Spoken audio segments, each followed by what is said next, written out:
জুতো জোড়া পায়ের সাথে আটকে গেছে। না, কাদা বা পানির কারণে নয়, রক্ত, জমাট বাঁধা রক্ত। এতটাই রক্ত ঝরেছে যে নবীজির পবিত্র পা মোবারক জুতোর চামড়ার সাথে চিপকে আছে। হাঁটতে পারছেন না। প্রতিটি কদম যেন মৃত্যু যন্ত্রণা। শরীরটা অবশ হয়ে আসছে। নিঃশ্বাস নিতে কষ্ট হচ্ছে। চারদিকে শুধু উপহাস, গালিগালাজ আর পাথরের বৃষ্টির শব্দ। ঠিক সেই মুহূর্তে আকাশ চিরে নেমে এলেন পাহাড়ের ফেরেশতা জিব্রাইল আলাইহিসসালাম পাশে দাঁড়িয়ে। পাহাড়ের ফেরেশতা বললেন, হে আল্লাহর রসূল, আপনি শুধু একবার হুকুম দিন, মক্কার 2 পাহাড়কে আমি এক করে দেব, পিষে ফেলব এই পুরো শহরকে, মাটির সাথে মিশিয়ে দেব এদের অহংকার, নিশ্চিহ্ন হয়ে যাবে তায়েফবাসী। একবার ভাবুন, ক্ষমতা এখন হাতের মুঠোয়। যেই মানুষগুলো একটু আগে তাকে পাথর মেরেছে, শরীর থেকে রক্ত ঝরিয়েছে, চাইলেই এক নিমেষে তাদের ধুলোয় মিশিয়ে দেওয়া সম্ভব। শুধু একটি হ্যাঁ, আর সব শেষ। কিন্তু বিশ্বনবী সাল্লাল্লাহু আলাইহি ওয়াসাল্লাম আকাশের দিকে তাকালেন। চোখ ভরা পানি, কিন্তু সেই পানিতে কোনো ঘৃণার আগুন ছিল না। তিনি যা বললেন তা শুনে আরশ পর্যন্ত কেঁপে উঠল। আমরা অনেকেই উহুদের যুদ্ধের কথা জানি, নবীজির দাঁত মুবারক শহীদ হওয়ার কথা জানি। সেই ভয়াবহ কষ্টের কথা মনে করে আজও আমাদের চোখ ভিজে যায়। কিন্তু আপনারা কি জানেন, মা আয়েশা সিদ্দিকা রাদিয়াল্লাহু আনহা একবার নবীজিকে জিজ্ঞেস করেছিলেন, হে আল্লাহর নবী, উহুদের দিনের চেয়েও কি কোনো কঠিন দিন আপনার জীবনে এসেছিল? সবাই হয়তো ভেবেছিলেন তিনি উহুদের কথাই বলবেন। কিন্তু না, নবীজি সাল্লাল্লাহু আলাইহি ওয়াসাল্লাম উহুদের কথা বলেননি, পেটে পাথর বাঁধা ক্ষুধার কথা বলেননি। তিনি দীর্ঘশ্বাস ফেলে বলেছিলেন, তাইফ। আয়েশা, তাইফের সেই দিনটি ছিল আমার জীবনের সবচেয়ে কঠিন দিন। কেন? কেন উহুদের চেয়েও তাইফ বেশি কষ্টের ছিল? উহুদে তো সাহাবীরা ঢাল হয়ে দাঁড়িয়েছিলেন, কিন্তু তাইফে? সেখানে তিনি ছিলেন একদম একা। আজ আমাদের জীবনে সামান্য বিপদ এলেই আমরা ভেঙে পড়ি, আল্লাহর কাছে অভিযোগ করি। কিন্তু ভাবুন তো, যিনি সৃষ্টির সেরা, যার ইশারায় চাঁদ দ্বিখণ্ডিত হয়, তাকে আজ রাস্তায় রাস্তায় ঘোরানো হচ্ছে। আশ্রয় নেই, খাবার নেই, শরীর রক্তাক্ত, আপনারা মুখ ফিরিয়ে নিয়েছে। তবুও সেই চরম অপমানের মুহূর্তে তিনি আল্লাহর কাছে কি চেয়েছিলেন? কেন তিনি পাহাড়ের ফেরেশতাকে ফিরিয়ে দিলেন? আজকের এই পর্বে আমরা সেই অশ্রুসিক্ত ইতিহাসের পথে হাঁটব, জানব কিভাবে রক্ত দিয়ে লেখা হয়েছিল ক্ষমার এক অবিশ্বাস্য অধ্যায়। মক্কার আকাশ তখন ভারী, বাতাস যেন থমকে আছে। সময়টা ছিল নবুয়তের 10ম বছর। ইতিহাসের পাতায় এই বছরটি পরিচিত আমুল হুজুন বা দুঃখের বছর নামে। কেন? কারণ যেই মানুষটি মক্কার কাফেরদের অত্যাচার থেকে নবীজিকে ঢাল হয়ে রক্ষা করতেন, সেই চাচা আবু তালিব আর নেই। আর যেই মানুষটি ঘরের ভেতরে নবীজির সমস্ত ক্লান্তি দূর করে দিতেন, সেই প্রিয়তমা স্ত্রী মা খাদিজা রাদিয়াল্লাহু আনহা, তিনিও পৃথিবী ছেড়ে বিদায় নিয়েছেন। বাইরে শত্রুর আক্রমণ, ঘরে শূন্যতা, মক্কার মাটি যেন নবীজির জন্য সংকুচিত হয়ে আসছিল।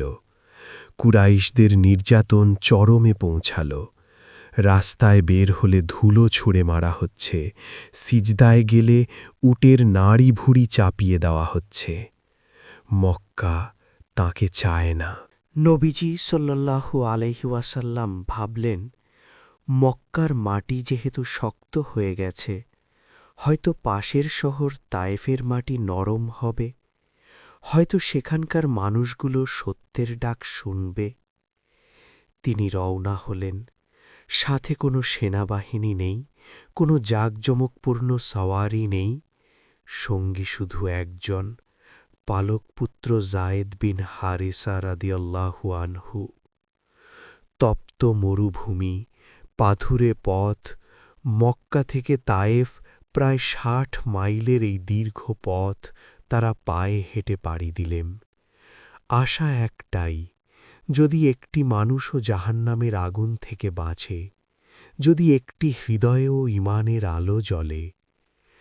তায়েফ শহরটি ছিল উর্বর, চারদিকে ফলের বাগান, আবহাওয়া মনোরম, কিন্তু নবীজি জানতেন না, এই শহরের মানুষের মন মরুভূমির চেয়েও রুক্ষ, পাথরের চেয়েও কঠিন। শহরে প্রবেশ করে তিনি সোজা চলে গেলেন তাইফের সর্দারদের কাছে, আবদ ইয়ালিল এবং তার ২ ভাই। তারা ছিল বনু সাকিফ গোত্রের প্রধান। নবীজি তাদের কাছে ইসলামের দাওয়াত দিলেন, শোনালেন আল্লাহর একত্ববাদের কথা। তিনি আশা করেছিলেন, তারা অন্তত মেহমান হিসেবে তার কথা শুনবে। কিন্তু তারা যা উত্তর দিল, তা কোনো ভদ্র মানুষের উত্তর হতে পারে না। একজন বলল, আল্লাহ কি নবী হিসেবে পাঠানোর জন্য তোমাকে ছাড়া আর কাউকে পেলেন না? আরেকজন উপহাস করে বলল, তুমি যদি সত্যিই নবী হও, তবে তোমার সাথে কথা বলা আমার শানের খেলাফ, আর যদি তুমি মিথ্যাবাদী হও, তবে তোমার সাথে কথা বলা আমার উচিত নয়। তৃতীয়জন বলল, আমি কাবার গিলাফ ছিঁড়ে ফেলব যদি আল্লাহ তোমাকে পাঠিয়ে থাকেন। অপমান, চরম অপমান। যেই মুখে তিনি আল্লাহর কালাম শোনালেন, সেই মুখের ওপর তারা দরজা বন্ধ করে দিল। নবীজি সাল্লাল্লাহু আলাইহি ওয়াসাল্লাম তাদের বললেন, ঠিক আছে, তোমরা যখন সত্য গ্রহণ করলে না, অন্তত এই বিষয়টি গোপন রেখো, মক্কার কুরাইশরা যেন না জানে যে আমি তোমাদের কাছে এসেছিলাম এবং তোমরা আমাকে ফিরিয়ে দিয়েছ। কারণ কুরাইশরা জানলে তাদের অত্যাচারের মাত্রা আরও বেড়ে যাবে। কিন্তু সেই পাষণ্ড নেতারা সেটাও মানল না। তারা বরং শহরের বখাটে যুবক, দাস আর ছোট ছোট ছেলেদের লেলিয়ে দিল। নির্দেশ দিল, ওকে শহর থেকে বের করে দাও, পাথর মারো, এমন শিক্ষা দাও যেন আর কোনোদিন এই পথ না মাড়ায়। শুরু হল ইতিহাসের এক জঘন্যতম অধ্যায়। রাস্তার ২ পাশে সারিবদ্ধ হয়ে দাঁড়িয়ে গেল জনতা, তাদের হাতে পাথর, চোখে হিংস্রতা। নবীজি সাল্লাল্লাহু আলাইহি ওয়াসাল্লাম এবং যায়েদ মাঝখান দিয়ে হেঁটে যাচ্ছেন। হঠাৎ প্রথম পাথরটি এসে লাগল, তারপর দ্বিতীয়টি, তারপর বৃষ্টির মতো পাথর। তারা নবীজির শরীর লক্ষ্য করে মারছিল না, তাদের লক্ষ্য ছিল নবীজির পায়ের গোড়ালি, যাতে তিনি হাঁটতে না পারেন। পাথর এসে লাগছে, চামড়া ফেটে যাচ্ছে, রক্ত ফিনকি দিয়ে বের হচ্ছে। তিনি যন্ত্রণায় বসে পড়ছেন। কিন্তু হায়, তারা তাকে বসতে দিচ্ছিল না।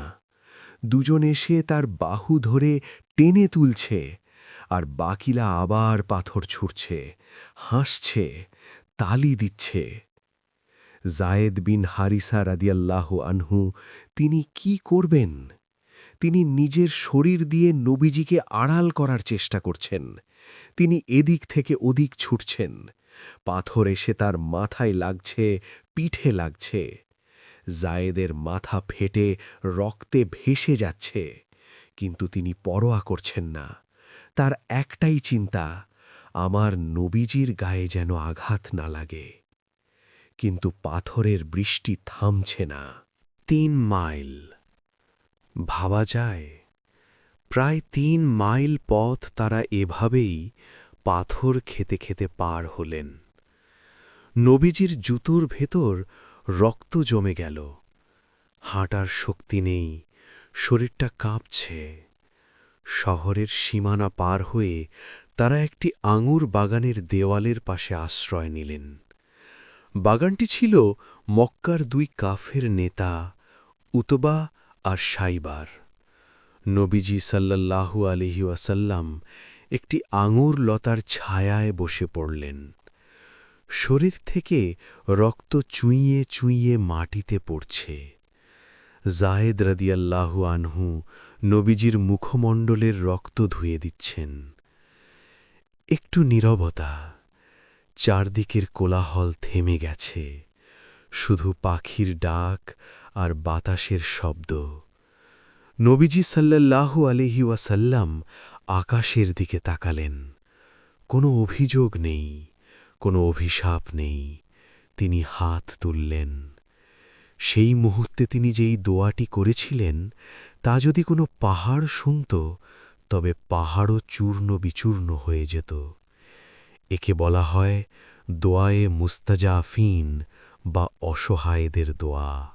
তিনি ফিস করে বলতে লাগলেন, হে আল্লাহ, আমি শুধু তোমার কাছেই আমার দুর্বলতা, আমার অক্ষমতা এবং মানুষের কাছে আমার অপমানের অভিযোগ করছি। হে আরহামার রাহিমিন, তুমি তো দুর্বলদের রব, তুমিই আমার রব। তুমি আমাকে কার কাছে সঁপে দিলে? এমন অচেনা কারো কাছে যে আমাকে দেখলেই ভ্রু কুঁচকে তাকায়, নাকি এমন শত্রুর কাছে যার হাতে তুমি আমার লাগাম তুলে দিয়েছ? তারপর তিনি বললেন সেই কথা যা একজন প্রকৃত প্রেমিকের পক্ষেই বলা সম্ভব। হে আল্লাহ, যদি তুমি আমার ওপর রাগান্বিত না হও, তবে এই বিপদ আপদ, এই রক্ত, এই অপমানে আমার কোনোই পরোয়া নেই। তোমার সন্তুষ্টি আমার জন্য যথেষ্ট। আমি শুধু তোমার কাছেই আশ্রয় চাই, যেন তোমার গজব আমার ওপর নাজিল না হয়। একবার চিন্তা করুন, এই পরিমাণ কষ্টের পরেও তার একটাই ভয়, আল্লাহ কি আমার ওপর নারাজ? বাগানের মালিক উতবা আর সাইবা দূর থেকে সব দেখছিল। তারা কাফির ছিল, কিন্তু তাদের ভেতরে আত্মীয়তার সামান্য টান জেগে উঠল। অথবা হয়তো নবীজির এই অবস্থা দেখে তাদের দয়া হল। তারা তাদের খ্রিস্টান দাস আদ্দাসকে ডাকল, বলল, এই প্লেটে কিছু আঙুর নাও, ওই লোকটিকে দিয়ে এসো। আদ্দাস আঙুর নিয়ে নবীজির সামনে রাখল। নবীজি সাল্লাল্লাহু আলাইহি ওয়াসাল্লাম আঙুর হাতে নিলেন। মুখে দেওয়ার আগে তিনি স্পষ্ট করে বললেন, বিসমিল্লাহ। আদ্দাস চমকে উঠল। সে অবাক হয়ে নবীজির মুখের দিকে তাকিয়ে রইল। সে বলল, এই দেশের মানুষ তো এই কথা বলে না, আপনি কে? নবীজি সাল্লাল্লাহু আলাইহি ওয়াসাল্লাম জিজ্ঞেস করলেন, তুমি কোন দেশের অধিবাসী? তোমার ধর্ম কি? আদ্দাস বলল, আমি খ্রিস্টান, আমার বাড়ি নিনেভা শহরে। নবীজি মৃদু হাসলেন। রক্তমাখা ঠোঁটে সেই হাসি যেন চাঁদের আলোর মতো। তিনি বললেন, ও, তুমি তো নেককার বান্দা ইউনুস ইবনে মাত্তার শহরের লোক। আদ্দাস বিস্ময়ে হতবাক। সে বলল, আপনি ইউনুস ইবনে মাত্তাকে কিভাবে চেনেন? এই আরবের মূর্খরা তো তার নামও জানে না। নবীজি বললেন, তিনি আমার ভাই, তিনি নবী ছিলেন, আমিও নবী। এ কথা শোনা মাত্রই আদ্দাস নিজেকে ধরে রাখতে পারল না। সে ঝুঁকে পড়ে নবীজির হাতে, পায়ে এবং কপালে চুমু খেতে লাগল। একজন দাস, একজন অচেনা মানুষ, সে চিনতে পারল সত্য নবীকে, অথচ মক্কার তায়েফের বড় বড় সর্দাররা চিনতে পারল না।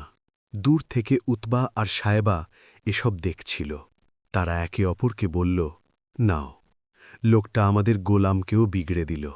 আদ্দাস ফিরে গেলে তারা তাকে ধমক দিল, কিন্তু আদ্দাস বলল, মালিক, এই পৃথিবীতে এই ব্যক্তির চেয়ে উত্তম আর কেউ নেই। তিনি আমাকে এমন খবর দিয়েছেন যা একজন নবী ছাড়া আর কেউ জানে না। কিছুক্ষণ বিশ্রাম নিয়ে নবীজি আবার পথ চলা শুরু করলেন। মক্কার দিকে ফিরছেন, কিন্তু মনটা ভারাক্রান্ত। তাইফ তাকে গ্রহণ করেনি, মক্কায় তার জীবনের নিরাপত্তা নেই। এখন তিনি কোথায় যাবেন? তিনি যখন কর্নুল মানাজিল নামক স্থানে পৌঁছালেন, তখন তিনি আকাশের দিকে তাকালেন। দেখলেন একখণ্ড মেঘ তাকে ছায়া দিচ্ছে। তিনি ভালো করে তাকালেন, দেখলেন সেই মেঘের মধ্যে জিব্রাইল আলাইহিসসালাম। জিব্রাইল ডাক দিলেন, হে আল্লাহর রাসূল, আপনার কওম আপনাকে যা বলেছে এবং তারা আপনার সাথে যে আচরণ করেছে, আল্লাহ তার সব শুনেছেন, সব দেখেছেন। আল্লাহ আপনার কাছে পাহাড়ের ফেরেশতাকে পাঠিয়েছেন, আপনি তাকে যা ইচ্ছা নির্দেশ দিতে পারেন। এরপর পাহাড়ের ফেরেশতা সামনে এলেন, সালাম দিলেন, বললেন, হে মুহাম্মদ সাল্লাল্লাহু আলাইহি ওয়াসাল্লাম, আপনি যা চাইবেন তাই হবে। যদি হুকুম দেন, আমি মক্কার দুই পাশের বিশাল পাহাড় দুটিকে এক করে দেব। মাঝখানে যারা আছে এই তাইফবাসী সবাই পিষে মারা যাবে। প্রতিশোধের এর চেয়ে বড় সুযোগ আর হতে পারে না। শরীর থেকে রক্ত তখনও শুকায়নি, ব্যথায় শরীর তখনও নীল হয়ে আছে।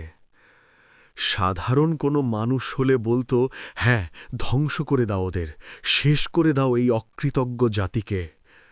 কিন্তু তিনি তো সাধারণ মানুষ নন, তিনি যে রাহমাতুল্লিল আলামিন, জগৎবাসীর জন্য রহমত। তিনি পাহাড়ের ফেরেশতাকে থামিয়ে দিলেন, বললেন, না, আমি আশা করি আল্লাহ এদের বংশধরদের মধ্য থেকে এমন সন্তান বের করবেন যারা এক আল্লাহর ইবাদত করবে এবং তার সাথে কাউকে শরিক করবে না। সুবহানাল্লাহ! যেই মানুষগুলো তাকে পাথর মারল, তিনি তাদের ধ্বংস চাইলেন না, তিনি তাদের অনাগত সন্তানদের জন্য হেদায়াতের দোয়া করলেন।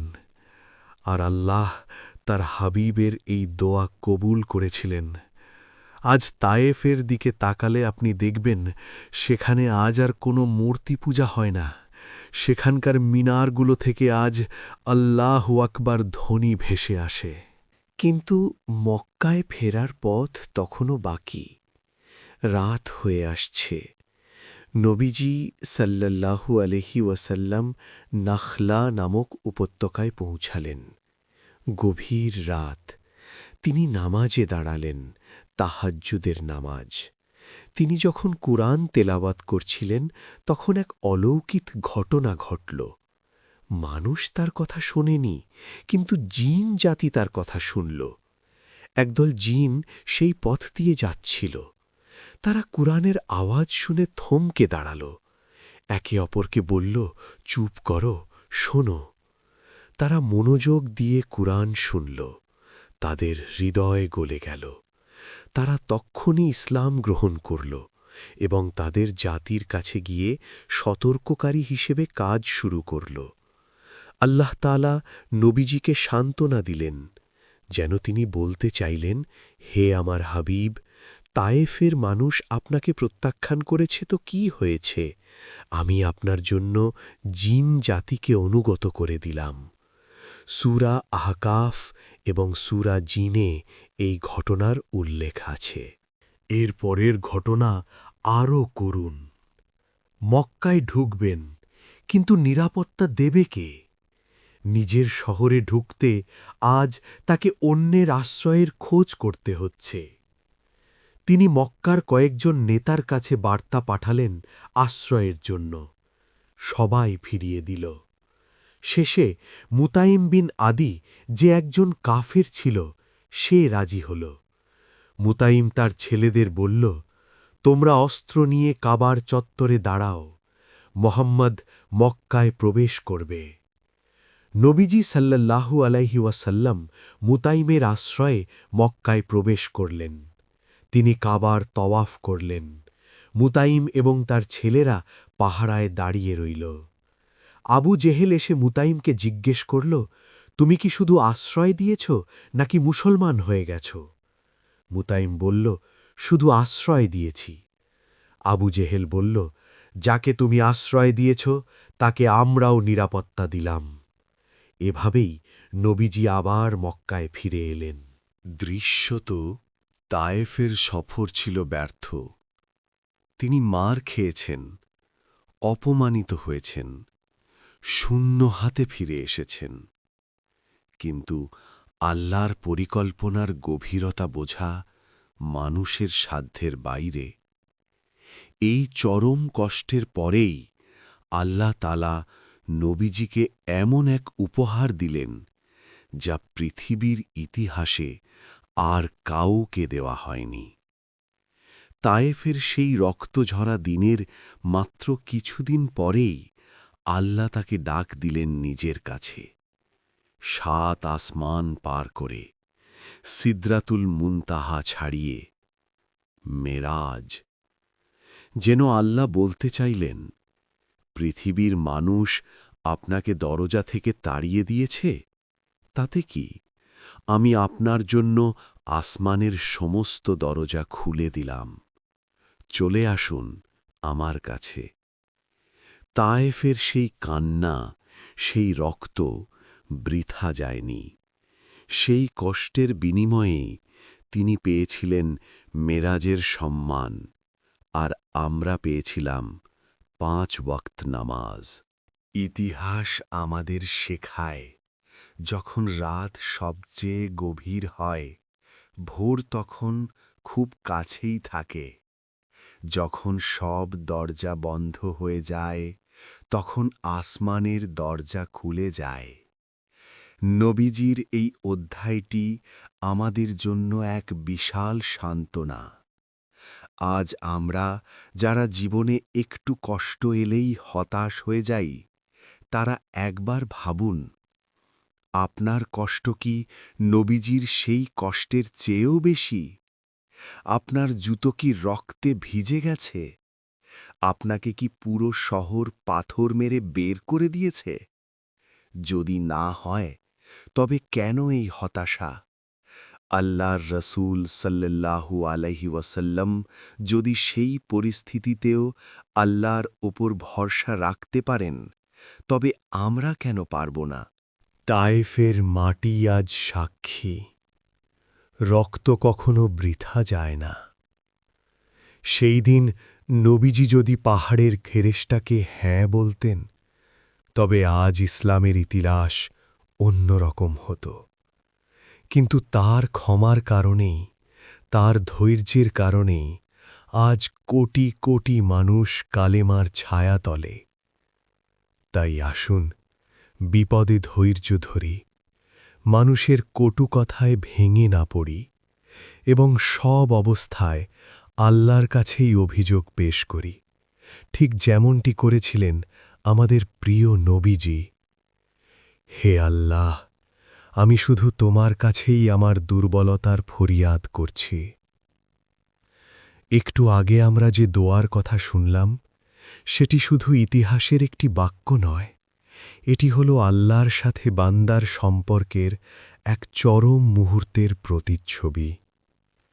নবীজি সাল্লাল্লাহু আলাইহি ওয়াসাল্লাম যখন তায়েফ থেকে ফিরছিলেন তখন তার শরীর রক্তাক্ত ছিল, মন ছিল বিষণ্ণ, কিন্তু তার ঈমান ছিল পাহাড়ের চেয়েও অটল। তিনি জানতেন আল্লাহ তাকে পরীক্ষা করছেন, আর এই পরীক্ষার শেষেই রয়েছে বিশাল পুরস্কার। আসলে আমাদের জীবনের প্রতিটি বিপদ, প্রতিটি অপমান, প্রতিটি কষ্ট আল্লাহর পক্ষ থেকে একটি বার্তা। হয়তো আল্লাহ আপনাকে কাছে ডাকতে চাইছেন, হয়তো তিনি আপনার গুনাহ মাফ করতে চাইছেন, অথবা তিনি আপনার মর্যাদা বাড়াতে চাইছেন। তায়েফের ঘটনা আমাদের শেখায়, যখন দুনিয়ার মানুষ আপনাকে তাড়িয়ে দেবে, তখন আল্লাহ আপনাকে বুকে টেনে নেবেন। আজ আমরা যারা দিনের পথে চলতে গিয়ে বাধার সম্মুখীন হই, যারা পরিবার বা সমাজের মানুষের কটুবথা শুনি, তাদের জন্য তায়েফের শিক্ষা হল ধৈর্য। ধৈর্য মানে চুপ করে থাকা নয়, ধৈর্য মানে আল্লাহর ওপর ভরসা রেখে এগিয়ে যাওয়া। নবীজি সাল্লাল্লাহু আলাইহি ওয়াসাল্লাম যদি সেই দিন হতাশ হয়ে ফিরে যেতেন, তবে আজ আমরা ইসলাম পেতাম না। তিনি জানতেন মানুষের মন পরিবর্তন হতে সময় লাগে। তিনি জানতেন আজকের শত্রু কালকের বন্ধু হতে পারে, আর সত্যিই তাই হয়েছিল।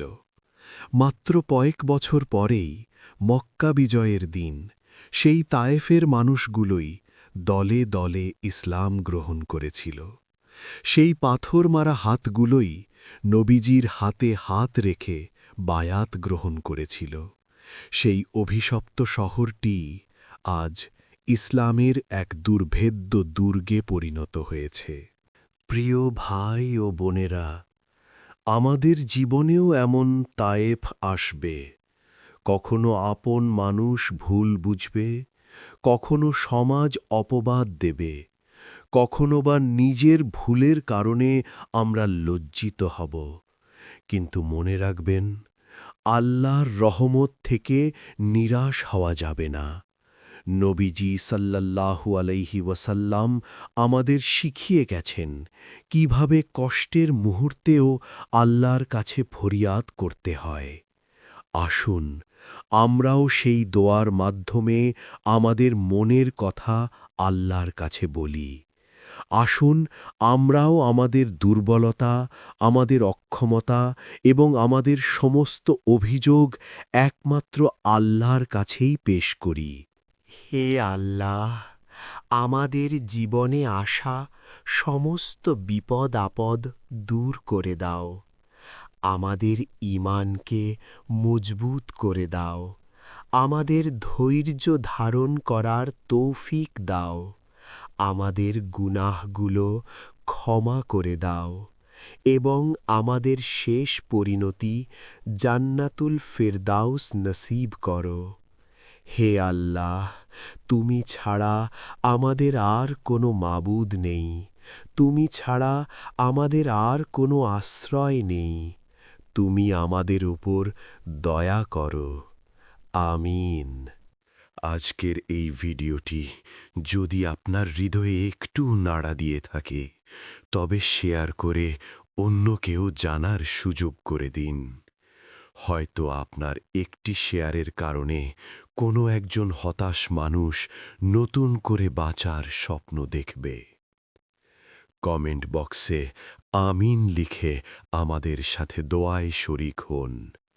ইনশাআল্লাহ দেখা হবে আগামী পর্বে ইসলামের ইতিহাসের আরও একটি রোমাঞ্চকর অধ্যায় নিয়ে। ততক্ষণ পর্যন্ত আল্লাহ আপনাদের সবাইকে ভালো রাখুন, সুস্থ রাখুন।